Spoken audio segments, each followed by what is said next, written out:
So today we're going to talk about releasing drama. Releasing drama mostly from our mind. There's a lot of different kinds of drama that can happen, whether we are telling a story to other people about our own lives, whether we're talking about other people. But it's the drama within our minds that I really want to talk about.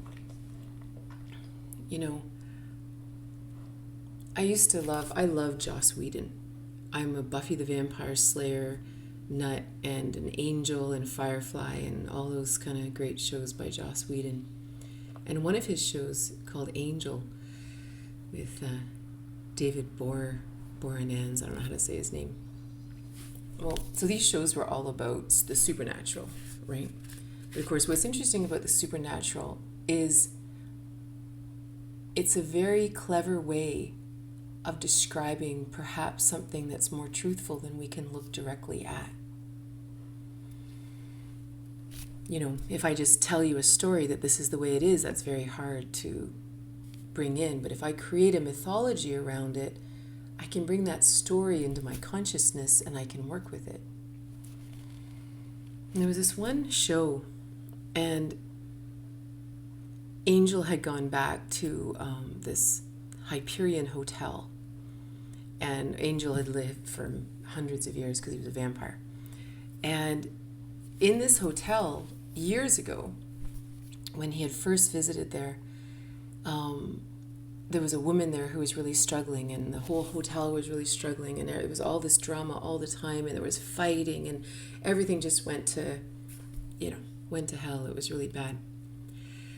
Well, what was happening is there was a paranoia demon in the hotel.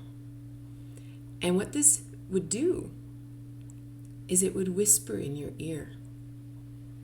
It would whisper, "Do you know what they're saying about you? Did you see how that guy looked at you? You know what? This is what he's probably thinking." And all of a sudden, all this fight and rage would rise up, and there'd be a battle right in the middle of the thing. Or if somebody was struggling in their life, see, the paranoia demon fed on emotion. So he would just go and he would take your fear and he would repeat it to you. And he would change the story just a little bit so that you could circle and circle and circle in this. And then you would be enslaved to him. And he could feed on you for decades. So this is a really creepy way to start the talk. I recognize that.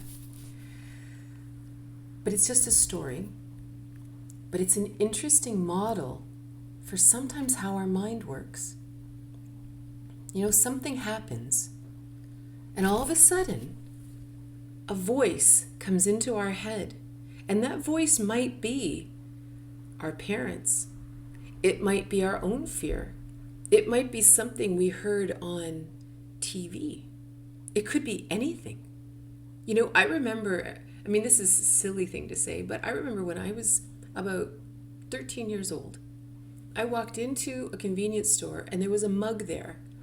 And the mugs, it was all the zodiac signs. And I'm a Virgo. And it said, "Virgos tend to fall asleep during sex and make great bus drivers." Well, at that time, I was extremely self-conscious, desperately not wanting to be a nerd. It was in the 80s, not wanting to be a goody two-shoes. Grease completely destroyed that for us.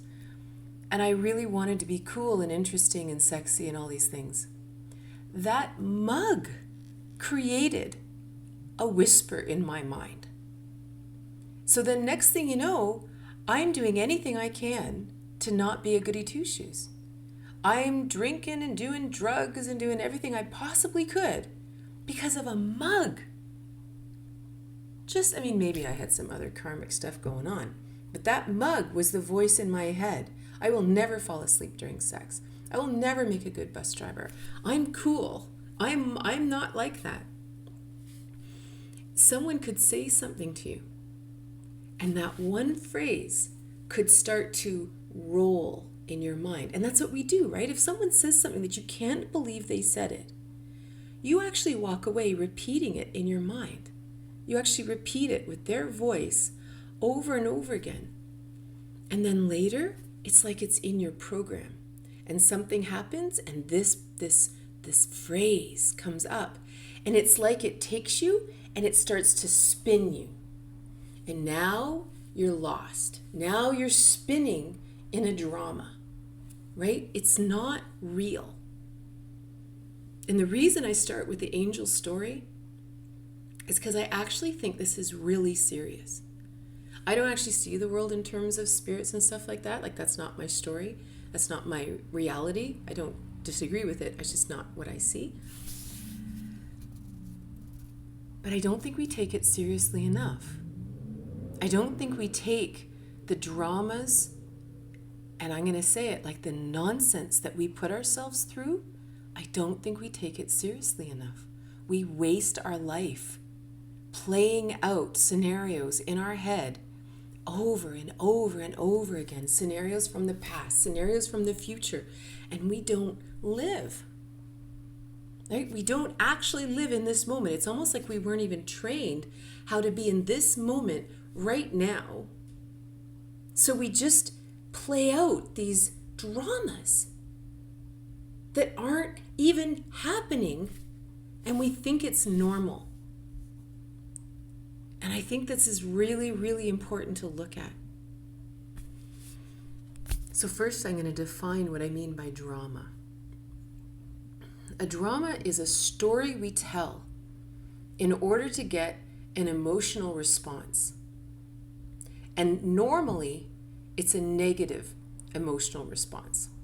If I tell you a funny story because I want to make you laugh, or I want to lighten the mood, or I want to make myself laugh, or whatever, that's not what I call drama. I call drama whatever story I tell so that you hate that guy too. And you realize and you kind of feel the rage that I have inside of me. Yeah, like I want to incite that inside of you, or I want to incite the sadness inside of you that I feel. Right? That's drama. And you can always tell, because if you're telling a story and it's looping and you're feeling worse and worse and worse and worse, that's when we have to check ourselves and go, hold on a minute. What's going on? So other reasons we want to talk about this is, one, these dramas keep us circling, but they don't just keep us circling on the spot. We circle down. It gets worse, right? Our cortisol levels are raised. We get sick. Our bodies get sick. We get tired. We get stressed out. Our joints hurt. Like the amount of effects that this kind of stress causes. And again, the story that we're telling now is not current. What happened once? Maybe. What could happen? Maybe. But it's not real, and we are destroying our bodies, circling in these emotional cortisol loops, like completely destroying our bodies and our life and our thoughts. Like, is that really what I want to spend today doing? And we have normalized it, and I don't know what part Hollywood has played in this, that, I was raised watching soap operas, Young and the Restless, General Hospital. What's a good drama? We got to find out what happened to Victor. Can you believe what Victor said to her? Oh my God. Like, let's talk about that for 3 months. Like, we were almost raised to think this was completely normal. I'm going to take this little tiny story, I'm going to spread it out over a year. I'm going to call it a soap opera. But this is what we do with stuff, And the other real challenge is that when we're telling stories to ourselves or to each other, the point is to raise the emotions, right? That's why we're doing it. If it was a flat story, if I'm just telling you the facts, That's not a drama, right? A drama, we've talked about the drama triangle, that there is a persecutor, a savior, and a victim. Drama, emotional response. Well, if I am perpetually either telling dramas to each other, telling them to myself, we cannot think straight as long as emotions are online. And this is a real thing. I remember years ago, lots of you guys have met my friend Nelda, and she's a very intuitive woman. And when I was sitting on her couch complaining and crying the blues about some guy I was dating. And she's very patient, and she'd made us coffee, and we were sitting there and we're drinking the coffee, and I'm just like, and then, and I just don't know, and like, what about this? And, like doing what we do. Because I'm a real romantic, so I can get pretty involved, And she just really quietly looked at me, because she doesn't do drama at all. I've known Nelda for 25 years. I don't think I've ever seen her fall into a drama triangle. And she just looked at me and she just said, I think we'll have a better discussion about this, later when you're sober. And of course, she wasn't talking about drugs or alcohol or anything like that. She was talking about emotional sobriety. And at the time, you don't know what you're talking about. What I'm talking about is real. This is how it is. This is my reality. I'm not being drunk on emotions. This is real. This is being alive. This is being human, and I didn't say all that to her. I just said it inside my head. It's like, well, you'd be different if you were in a relationship. And I had all these millions of comebacks that I never actually said out loud, but I had them in my head. But the reality is, as long as our emotions are high, we cannot think straight. So, and I'm not talking about emotions as positive feedback mechanisms from the world, right? That's not what I'm talking about. I'm not talking about someone did something and anger rose inside of me to protect myself. That's an important emotion, right? There's a lot of power there. Something happens and I feel sad. That's an important emotion, but it ends there. I feel sad. I do something about it. Life continues. No story gets attached to it. It's an emotion and we move on. This is when a story gets attached to the emotion so that we can continue to feel that emotion forever. Because one of the challenges is in our society, we don't really believe in healing. Not really. We believe that whatever has happened to us, we will live with for the rest of our lives. And obviously there are people who are exceptions to that. But as a general rule, you go to the doctor, they give you something. Well, how long do I have to take it? Oh, the rest of your life. And you go to a psychiatrist, and you're like, well, how long should I take these pills? Well, you'll probably be on them the rest of your life. And this trauma that, well, you'll probably deal with that the rest of your life. And there are some really unspeakable traumas that do live with us for most of our life. But we also can heal from a lot of things. We can heal, and it's a very different belief in the Eastern world. I remember one time, it was a story about heroes and how in the Western psychology, a hero it's almost like you can always see all their scars. I have Clint Eastwood in my head, and this weathered face showing all the battles, all the years out on the prairies, and that's the sign of the hero, because you can see all the scars. You never really heal. You're always a little angry, Whereas in the East, there is often a very different perception but it's renewal that matters in Indigenous cultures, and renewal is what matters. That we can be new all the time. We can heal our mind. We can use pranayama, we can use yoga, we can use philosophy, we can use community, we can do things that actually allow us to heal, be in the present moment, and continue living. It's a very different philosophy. And it's really important when we try to look at the drama in our life, which do I believe in? Do I believe that we can actually heal from our past? Or do I think I will carry this for the rest of my life and therefore tell the story for the rest of my life? You know? So I want to talk about 3 different kinds of drama. The first one is telling our personal stories to other people.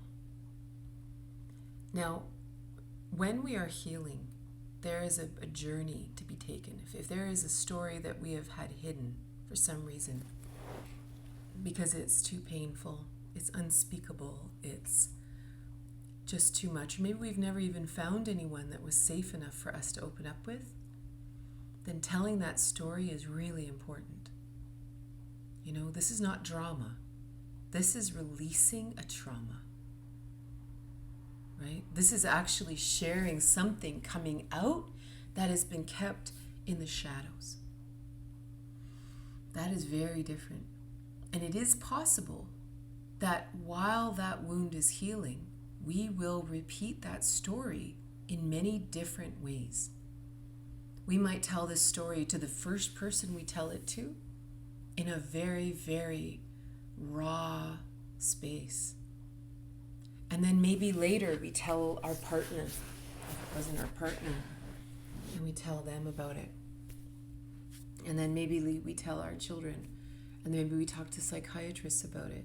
But maybe it's still not fully healed, and we go to somatic therapists. And then maybe we try other things, and we keep trying, but we keep turning the dial towards healing.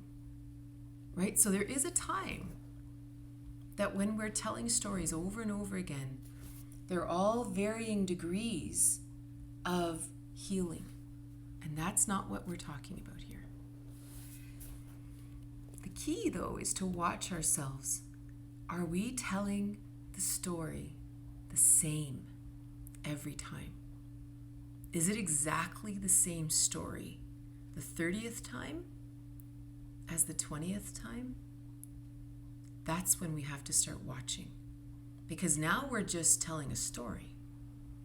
We're just invoking or evoking emotions in another person. Maybe we're trying to explain to you why my ex-husband is something, or I'm trying to explain to you this experience that happened to me, and I want you to know that, you know, I was a real victim there. It was really bad.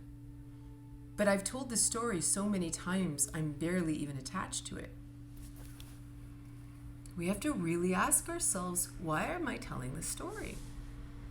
Why am I invoking this drama again? Because it's obviously an upsetting story. It's not a happy story. It's not a funny story. Why are we doing it? And what's interesting is sometimes it's like, if you imagine this idea that, you know, there's some kind of mechanism in our mind that, you know, almost whispers, oh yeah, look at that story. Let's tell that story. It's almost like if I can tell you the story and you also think I am justified in how I feel about it, aha, see? It's okay that I'm still telling myself this story because you're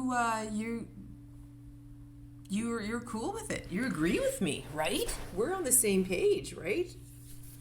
And what's really crazy, if you hang out with people who don't engage in drama circuits, right?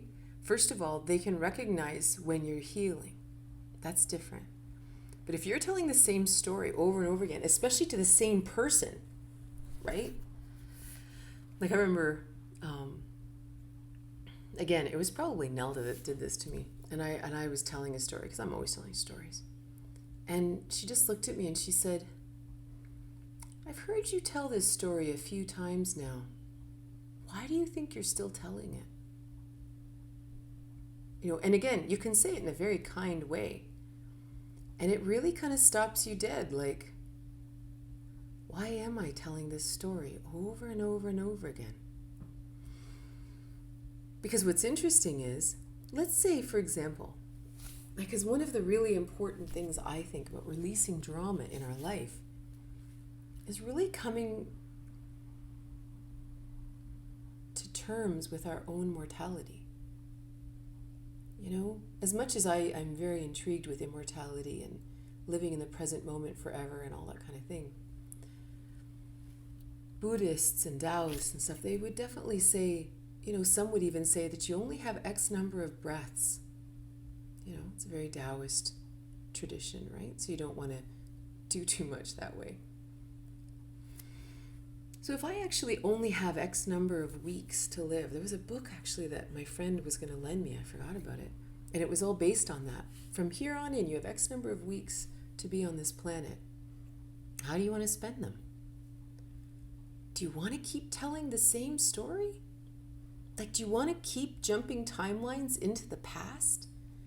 And because you are reliving the story as you tell it, always in the past, right? What about now?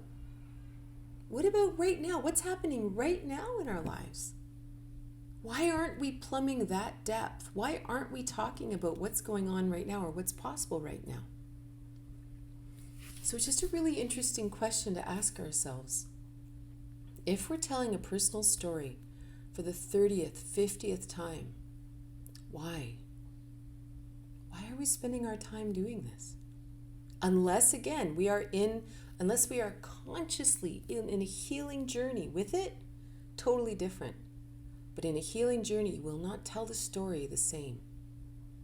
You know, I can even tell, like, when people come to me for counseling, if they're telling the story and there's almost no emotion in it, they're not in it. It's almost like whatever this story is they're telling is not what's current. It's actually old, and it's going to draw us, it's going to actually waste our time if I allow it, because we're actually going to talk about something that's irrelevant. It's not actually what's current. It's actually not what's burning inside. So it can be very distracting from our lives. However, sometimes it's very, very interesting to watch the stories that we're telling. Because if you believe in karma, for example, and I don't mean punishment, I don't mean like you did something bad in your past life and that's why this is happening. That was created as a control mechanism. I don't believe that's real. But I do believe that we repeat patterns. And I believe those energetic patterns continue regardless of what body or incarnation we're in. So if we do see ourselves retelling a story over and over and over again, this is very interesting, right? You are watching your own karmic soap opera. Here are the players. This is the victim. This is the savior. This is the persecutor. Why am I replaying this? And maybe I'm replaying it because somewhere there's an out. Somewhere there's something I can learn. And so you study it. You study it like an English student studying a book to understand the premise, to understand how do we save the hero, right? And we look at it and we go, okay, what if I played that out differently? What if this changed? What if I have to dig deeper into the stories of each of the characters in the story?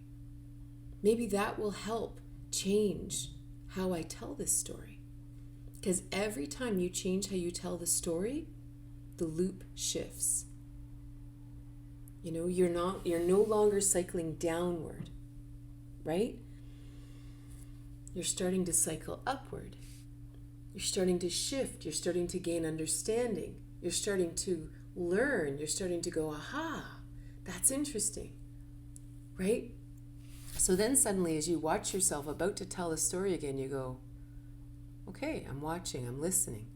Your witness mind is online and you're watching the emotions and you're watching the responses of other people. And you're like, so what is my intention here? This is valuable. It's valuable information on our spiritual path, right?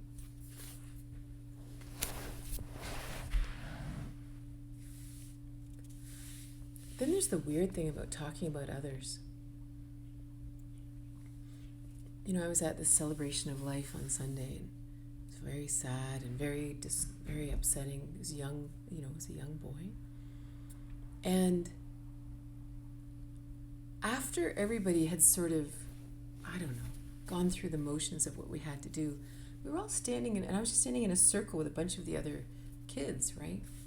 I mean, they're all in their 20s now, but they're my kids' friends. And all of a sudden, someone popped into the circle and started making fun of one of the kids that they had gone to high school with. And all of a sudden, they all started ganging up on this kid that wasn't even there. And I was standing there thinking, what a weird thing to do. We're literally at a celebration of life for a young person who committed suicide, believing he was completely alone in the world. And all of a sudden, there's 8 of his friends sitting around talking about someone else, completely dissing them. Really bullying this person that wasn't even there. And they were all like, oh, do you remember this one time? Oh my God, remember this one time he did this? And I was just watching them and I couldn't believe it. It's like, what are you doing? This is the problem. That we think it's okay. That it's okay to judge other people. That it's okay to take someone's story and blow it up and then gang up on someone who's not even there. Right? And this is a really weird thing, and maybe you don't do this, but talking about other people is a huge drama thing. And you can hear people do it all the time. Right? And maybe they're talking about their family. I'm always amazed when I hear people dissing their own children.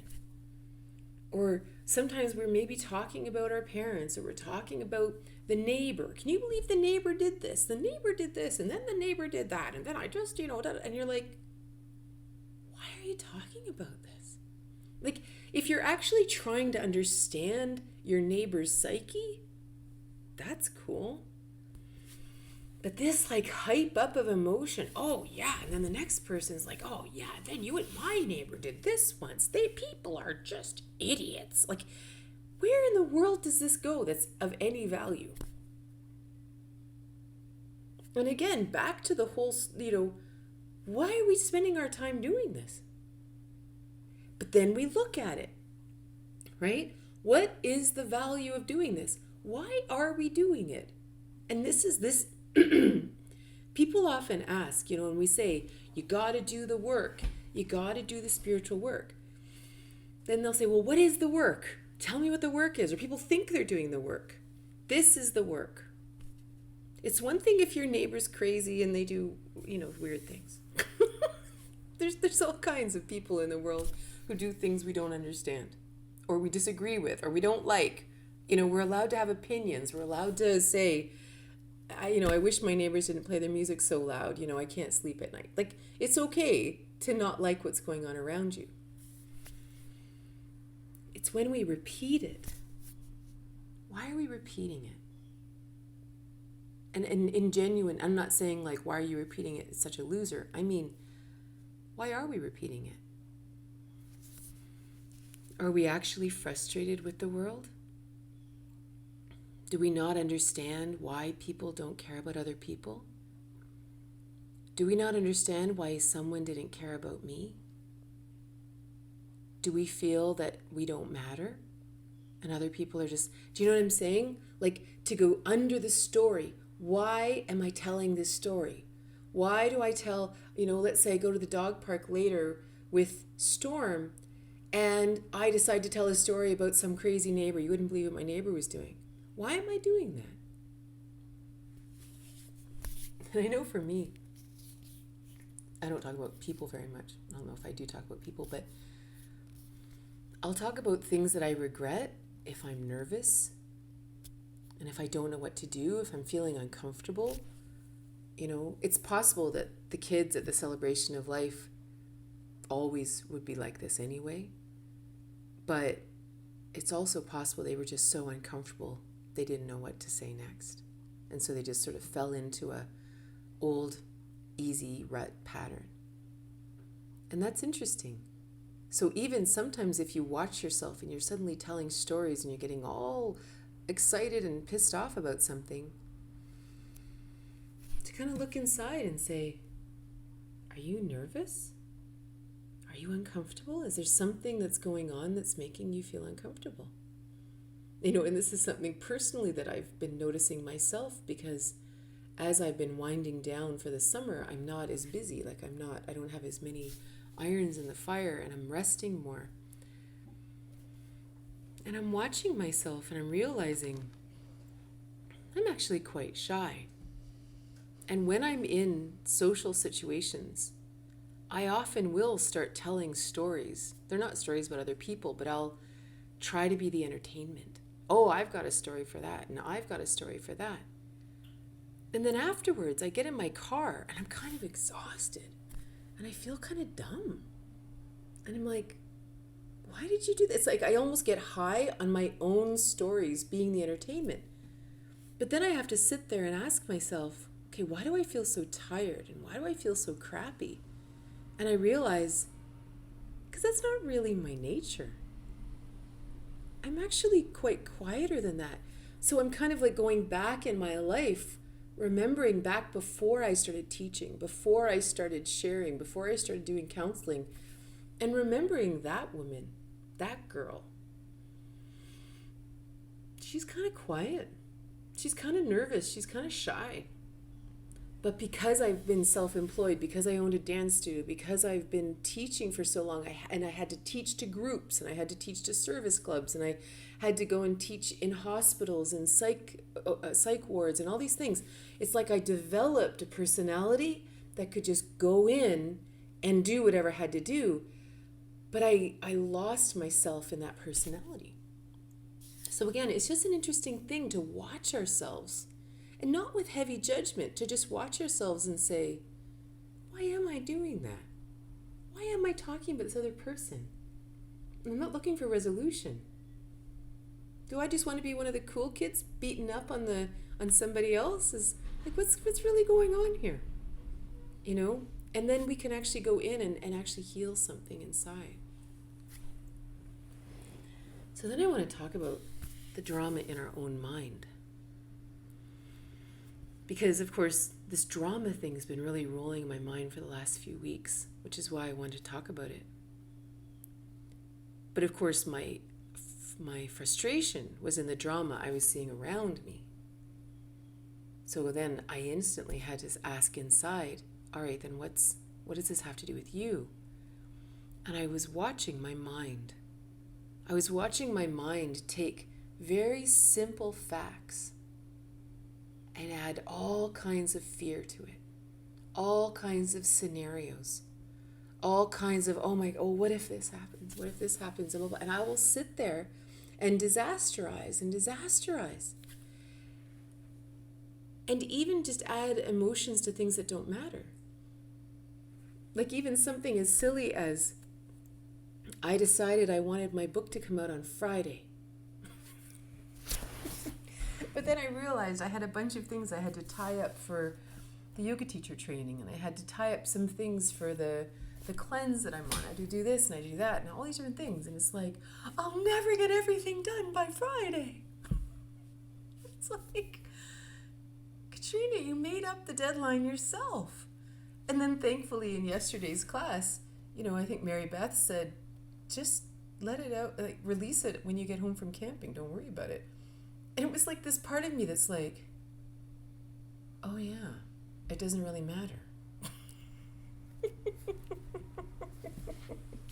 By next year, all we'll know is that it was published in 2023. That's all we'll know. We won't know whether Katrina got it out before she went camping or not. I had created a huge drama around when my book was released. I once promised it was going to come out June 1st. Oh my gosh. Like, you know what I mean? Like, I created that. Just nonsense. Like, complete nonsense. And I kind of watch myself almost like make certain things so important. Oh, it's really important. No, it's not actually. It doesn't really matter at all. Someone might invite me out for dinner and I don't want to go.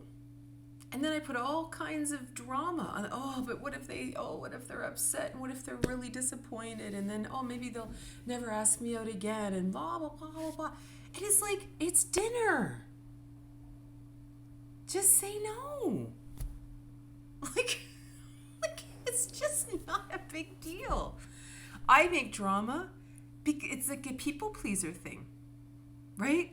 But if they're unhappy, what will happen? Right? Like, what if I'm in relationship and my partner does something and I don't like it? Oh, I don't want to say anything because then they're going to get upset, and then, oh my God, and then what if, and what if, and what if, and what if, and what if, and it's so that you don't say something. That is 100% created drama in my head. Just say something and see what happens next. And then say something else. So it's a very interesting thing to look into our own mind and ask, is there anything whispering to us? Sending us into a spin, right? Sending us into I can't do that. You know? And sometimes even we can get all bent out of shape, say about something like money, right? Oh, I don't know what's going to happen. And oh my God, and where are we going to live? And I don't know. Right? Now, this is a real thing. Having enough money for rent is a real issue. But if we go into a drama swirl about it, do you think we're going to find any solution? We can't think straight when emotions are online. We either are going to feel or we're going to think. A real emotion. I don't mean some secondary emotion caught up in some drama in your head. I mean a real heartfelt emotion. Right? So even if you're struggling with money, the best thing we can do is come to a sober mind. All right, what are the facts? Let's sit down, put it on a piece of paper. Okay, so now what are our options? If we don't stay sober about it, we will never find a solution. And all we do is circle and circle and circle and circle. And oh my God, and now what am I with my kids? And it's just, and you can't ever find a solution. Right? And I'm not saying we don't take our problems seriously. We do. We take our problems seriously enough to have a sober mind about them, or else we never solve them. Right? This is really, really important. That's what I mean. I think that this drama is the core of all of our issues. Everybody here is beautifully intelligent. We all have a critical mind. We all have a sober mind inside of us. If we can live there, we get to start walking in a straight line. We get to actually start walking towards what we want to accomplish in our lives. We get to start doing fun things. You know, we did a lot of talks here about David Hawkins' Power versus Force, his map of consciousness. And if you're new to that, it basically, he looked at the different levels of consciousness that we tended to live in. And on the very lowest level, this was shame. And to understand that if we are resonating in shame, this isn't a blame thing. We often land there from very difficult lives. If we are resonating in a place of shame, we see the whole world through shame. That's our drama, right? Something happens And it's like, damn it, it's my fault. I shouldn't have done that. Oh my God, I can't believe it, blah, blah, blah. That's the story, right? That's the flavor of the drama. And if you're stuck in shame, there's nowhere you can go. And then we pop up to guilt. And maybe our dramas are guilt infused. It's, oh my God, it's all my fault. And you know what? That's your fault. You know what? That over there, that's his fault. And you know what? He shouldn't have done that. And he shouldn't have done that. And it's all their fault and their fault and their fault and their fault. Guilt, right? Maybe we're stuck in fear. And we're circling in fear, and all of our dramas are about like, but you wouldn't believe it, but what if, and I don't know, and oh my God, and I just don't even know what's going to happen next, and you know that, if that's the flavor of your drama, we are stuck in a fear level of consciousness. Maybe it's anger.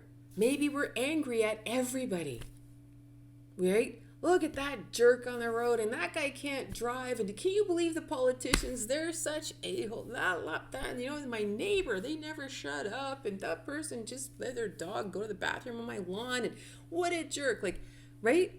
There is a flavor to our drama, and then we keep going up. We go up through desire, pride, blah, blah, blah, and then all of a sudden, we hit a magical level of consciousness called courage. This is the end of drama. Because in courage, we look at whatever it is and we take a step out. We take a step towards something. And that changes everything. Because we stop the circle, right? We stop the cycle. And we realize that, wait a minute, I have choice. I have power. I have power in my life. I can make a different choice. And this is the power of a sober mind. This is the power of not allowing emotions to drive our lives. It's one of the most beautiful things about getting up in the morning and doing something to help you get out of any kind of circle you're twisting in. Sometimes if I wake up in the morning, it's journaling. That's the best thing for me. Because I can only write circular thoughts so many times. Right? I can only repeat the same thing over and over and over again so many times before I have to go, all right, I've written it out enough. Got it. Right? Sometimes we have to go for a run. Sometimes we have to get the energy out. We have to run straight, right? We're not running in a circle. We're running straight. Whatever you do, if you're in a loop waking up, don't run around a track. Run straight down the road. Like have the metaphor be right, straight in your mind. Go for a swim. Do whatever you need to do to get out of that circle. Talk to a friend. Do something to allow yourself to release out of that circle. Because it's an absolute waste of a life. You know? And we don't have to live like that. And again, I don't know where it came up. I don't know why we started living like this. I don't know whether it's I want to say it's like a fat cat thing, you know, where, like if you're busy, right? Like when we were working on the farm, there was no space for drama. Milk the cow. Just milk the cow. You know, get the hay in. Feed the cows, bed the cows, drive that tractor. You just work. You just work all day long and you're too tired to think about anything else. But maybe it's the blessing/curse of having time on your hands. That all of a sudden your world becomes in your mind. And if you're bored, you have to add some emotions in there. So you make sure that if you're telling stories, they're juicy ones. You know, we can get a rise out of this. I can feel alive, right? And I can probably tell this story 50 times. Still get a rise out. It'll be great. Yes. David Bohm, my favorite quantum physicist, he used to say that it's very important to be aware of whether or not you are thinking about things in this moment or you are thoughting. If you're thinking about things in the past, you're actually thoughting. You're actually just repeating thoughts. Storm had to adjust where she was sitting. In the same way, are you feeling or are you felting? Are you actually feeling something right now, or are you repeating a feeling from the past, in which case you're actually felting? And it is a very interesting discipline to be aware of the feelings we're having or the thoughts we're having right now, as opposed to something we repeat from the past. Can I explain what felting means? Oh, felting. So felting, again, this isn't a real word, right? If English is your second language, felting means it's just like this drama, right? Something's going through your mind and you're feeling something you felt 10 years ago or felt a year ago, but it isn't happening right now. Like a true emotion happens in the moment. It's a positive feedback mechanism that tells us how to make change in our life. If we're feeling something or if we're suffering from something that happened from feelings in the past, we're felting. Right? We're not actually here in this moment, but it feels like we are. It feels like I'm feeling it in this moment. It's like we're not. We're felting. And it's just an awareness. Just an awareness that, okay, this is in the past.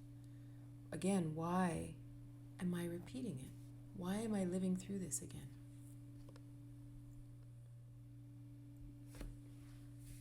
So thank you so much for being here. I hope you have a wonderful, drama-free day.